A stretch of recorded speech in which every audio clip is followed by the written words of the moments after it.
Hello everyone, তোমরা তো আমার চ্যানেলে শর্ট ভিডিও দেখেই নিয়েছো। হাক্কা নুডলসের শর্ট ভিডিও দিয়েছিলাম, বাট লং ভিডিওটা দিতে আমার সবসময় বরাবরই লেট হয়। তো এটা আমার এটার ব্যতিক্রম হয়নি, এটারও লেট হয়েছে। তো আমি প্রথম আগুনটা ধরিয়ে দিয়েছি। আমার আগুন ধরাতে অনেক অসুবিধা হয়, মা মাঝে মধ্যে থাকলে আবার অসুবিধা হয় না। দেখতেই পাচ্ছ কতটা ধোঁয়া, চোখে লাগলে জল চলে আসে চোখে, বাট তাও ভিডিওর জন্য করতে হয়। এইসব ফুটেজগুলো আমি দিই না, তাও আজকের ভিডিওতে দিয়ে দিলাম যে কেমন ধোঁয়া হয়। ফাইনালি অনেক কষ্ট করে সুন্দরভাবে আগুনটা ধরিয়ে নিয়েছি। তারপরে আমি চাউমিনটা সেদ্ধর জন্য গরম জলটা বসিয়ে দেব। আমার জলটা ভালো মতো গরম হয়ে গেছে। এবার আমি চাউমিনের প্যাকেটটা খুলে চাউমিনটা দিয়ে দেব। এখানে আমি ছোট প্যাকেটের 1 প্যাকেট চাউমিন ব্যবহার করেছি, তোমরা যে যেমন নেবে সেটা দিয়ে দিও। আর আমার এখানে মনে হয় জলের পরিমাণটা একটু কম হয়ে গেছিলো। অবশ্য যখন এটা ফুটে মানে জল যখন চাউমিনটা দিয়ে দেবো, তারপরে আস্তে আস্তে এটা নরম হয়ে যাবে, মিশে যাবে। বাট তাও আমি লাস্টে আবার একটু হালকা অ্যাড করে দিয়েছি জল। ঠান্ডা জল অ্যাড করাটা উচিত না, বাট তাও করে দিয়েছিলাম। আমার চাউমিনটা সেদ্ধ হয়ে গেছে। বেশি সেদ্ধ কখনোই করবে না, তাহলে কিন্তু একদম বাজে হয়ে যাবে। সেই জন্য আমি একটু শক্ত থাকতে থাকতে আমি কিন্তু চাউমিনটা নামিয়ে দিয়েছি। আমরা সবাইকে বলবো তোমরা প্লিজ প্লিজ আমার লং ভিডিওতে একটু সাপোর্ট করো, শর্ট ভিডিওতে সাপোর্ট করো, তাতে আমি অনেক খুশি। ওইটুকুই ঠিক আছে, নতুন নতুন তো আস্তে আস্তে ঠিক হয়ে যাবে, সেটা নিয়ে চাপ নিই না। তো আমার এখানে আমি চাউমিনটা পুরোপুরি নামিয়ে নিয়েছি। আর চাউমিনের উপরে কিন্তু অবশ্যই ঠান্ডা জলটা দেবে। আর হ্যাঁ, আমি কিন্তু চাউমিন সেদ্ধের সময় নুনটা দিতে ভুলে গেছি। ওটা হয়, তোমরা দিয়ে নেবে তাহলে ভালো হয়।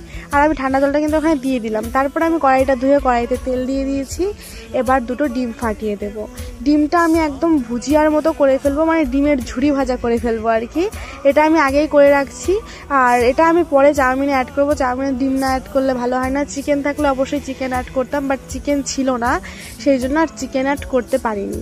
এখানে আমি নুন দিয়ে দিয়েছি, হালকা সামান্য নুন দিয়ে দিয়েছি। অতিরিক্ত দিলে কিন্তু ডিমটা বাজে লাগবে খেতে, মানে যখন চাউমিনের সঙ্গে খাবে। আর এখানে কিন্তু কড়াইতে লেগে গেলে অসুবিধা না, যেহেতু তুমি ভুজিয়া করছো সেই জন্য আমি তেলটা গরম হওয়ার আগে আমি ডিমটা দিয়ে দিয়েছি। অসুবিধা হয়নি, যেহেতু এটা আমি ভুজিয়া বানাবো সেই জন্য অসুবিধা হয়নি। আমি ডিমটা ভালো মতো ভেজে নিচ্ছি, এদিকে জাল দিচ্ছি। আর এই ছাদে বসে রান্না করতে আমার বরাবরই ভালো লাগে। তারপরে আমার ডিমটা ভাজা হয়ে গেছে। একটু বেশি তেল দিয়ে ফেলেছিলাম, বাট ঠিক আছে, ব্যাপার না। তারপরে এবার আমি বাটিতে ডিমের ভুজিয়াটা নামিয়ে নিয়েছি। এবার আমি ওই একই তেলে আমি বাদবাকি জিনিসগুলো দিয়ে নেব। দিয়ে দিলাম ক্যাপসিকাম কুচি, সামান্য ক্যাপসিকাম আমি ব্যবহার করেছি, আমার ক্যাপসিকামটা পার্সোনালি পছন্দ না আর কি। তারপরে এখানে আমি কুচি কুচি করে রেখেছিলাম বাঁধাকপি, সেই বাঁধাকপি কুচিটা অ্যাড করে দিয়েছি। এবার দিয়ে দেবো আমি পেঁয়াজ কুচি। সবজি আমি মোটামুটি ভালোই দিয়েছি, তোমরা যদি বেশি খাও তাহলে বেশি দেবে। আমি এইটুকুই ঠিক আছে, আমার কাছে মনে হলো 1 প্যাকেটের জন্য, তাই এইটুকুই দিয়েছি। তারপরে দিয়ে দিলাম কাঁচা লঙ্কা কুচি, দিয়ে দিলাম রসুন কুচি, দিয়ে দিলাম আদা গ্রেট করে রেখেছিলাম, মানে কুচি দিইনি। আমার আদা কুচিটা মুখে পড়লে ভালো লাগে না, সেই জন্য আমি কুচি করে দিইনি, আমি গ্রেট করে দিয়েছি। ছোট যে গ্রেটগুলো পাওয়া যায় ওগুলোতে গ্রেট করে দিয়েছি। তারপরে সবজিটা আমি ভালো মতো ভেজে নিয়েছি। আর পুরোপুরি বেশি ভাজিনি, তাহলে কিন্তু ভালো লাগবে না, নর্মালি হালকা একটু ভেজে নিয়েছি। তারপরে যে চাউমিনটা সেদ্ধ করে রেখেছিলাম সেটা দিয়ে দিলাম। আর হ্যাঁ, এখানে কিন্তু আমি চাউমিনে কোথাও কিন্তু হলুদ ইউজ করিনি, তোমরা চাইলে হলুদ দিতে পারো, আমি হলুদ দিইনি। তারপরে আমি চাউমিনটা দিয়ে ভালো মতো নাড়িয়ে নিচ্ছি। যেহেতু কড়াইতে চাউমিন করতে একটু অসুবিধা হয়, যেহেতু বাড়িতে তো সেই জন্য কড়াইটাই ঠিক আছে। অসুবিধা হলেও বাড়িতে তো কড়াইতেই করতে হবে। আর একদিনে চাউমিন খাওয়ার জন্য কে বড় ওইগুলো কিনতে যাবে বলো। তারপর আমি চাউমিনটা ভালো মতো হালকা ভেজে নেওয়ার পরে আমি এখানে অ্যাড করে দিয়েছি ডিমের ভুজিয়াটা আর কি, ওটা অ্যাড করে দিয়েছি। এবার হালকা ভেজে নেব। আর তারপরে দিয়ে দেবো বাদবাকি মশলা। এখনও কিন্তু এটা একটা স্পেশাল মশলা রয়েছে, এটা দিলে কিন্তু চাউমিনের টেস্টটা দ্বিগুণ বেড়ে যায়, সেটা হলো ম্যাগি মশলা। চাউমিনে যদি তোমরা চাউমিন মশলা বাদ দিয়ে যদি ম্যাগি মশলা দাও খুবই ভালো লাগে, আমার পার্সোনালি খুব ভালো লাগে। তোমাদের চাইলে তোমরা ট্রাই করতে পারো, আশা করি ভালো লাগবে। এখানে আমি পুরো 1 প্যাকেট ম্যাগি মশলা দিয়ে দিয়েছি, আর কিছুটা গোলমরিচ গুঁড়ো দিয়ে দিয়েছি। আর এতক্ষণ কিন্তু রান্নাটা আমি করছিলাম, বাট মাকে বললাম যে মা তুমি এখন করো, আমি ক্যামেরা ধরি।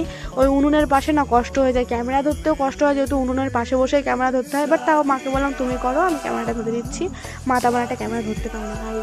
তারপরে এখানে আমাদের চাউমিনটা রেডি হয়ে গেছে। দেখো কোনো হলুদ দিইনি, বাট কোনো রকমই মনে হচ্ছে না যে হলুদ দিইনি, ম্যাগি মশলার জন্যই কালারটা চলে এসেছে। তারপর আমরা চাউমিনটা নামিয়ে নিলাম, যেহেতু চাউমিনটা হয়ে গেছে।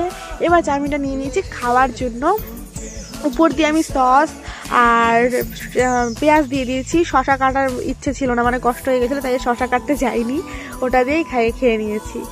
আর ভিডিও ভালো লাগলে অবশ্যই লাইক কমেন্ট শেয়ার করে দেবে। আমার বড় ভিডিও এডিট করতে খুবই কষ্ট হয়, বাট তোমাদের জন্য ভিডিও করি, প্লিজ একটু সাপোর্ট করো। আর অবশ্যই কিন্তু এই রেসিপিটা বাড়িতে ট্রাই করো, আশা করি ভালো লাগবে। আমার কাছে কিন্তু খুবই ভালো লেগেছিলো। টাটা, ভালো থাকবে, সুস্থ থাকবে, টাটা।